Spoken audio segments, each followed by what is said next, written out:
வானத்து பறவைகளுக்கு உணவளிப்பவர் நம்மை படைத்த கடவுள் நமக்கு உணவளிக்க மாட்டாரா?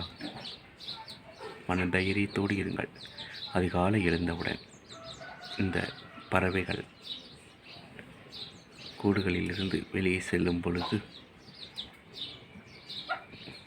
அது என்ன நினைத்து கொண்டிருக்கும்? நம்மை படைத்தவர் நமக்கு படியளப்பார். இந்த மனதைரியத்தோடு தான் தேவையான உணவுப் பொருட்களை தேடி செல்கின்றன. இந்த கோழியை பாருங்கள், தன் இரு பிள்ளைகளையும் கூட்டிக் கொண்டு சாலையோரம் இரையை தேடி செல்கின்றது. அதே போன்று நாம் என்ன கஷ்டம் வந்தாலும் கவலைப்பட்டால் முன்னேறி வர முடியாது. நம்மை படைத்த கடவுள் நமக்கு துணை இருப்பார் என்ற மனதைரியத்தோடு இருங்கள். உங்களுக்கு படைத்தவர் கைவிட மாட்டார். உற்றார் உறவினர்கள் வெறுத்தாலும் நம்மை படைத்தவர் கைவிட மாட்டார். நமக்கு மனசு தான் முன்னேற்றி கொண்டு வந்து சேர்க்கும். இந்த வீடியோவை ஷேர் பண்ணுங்கள், ஃபாலோ பண்ணுங்கள்.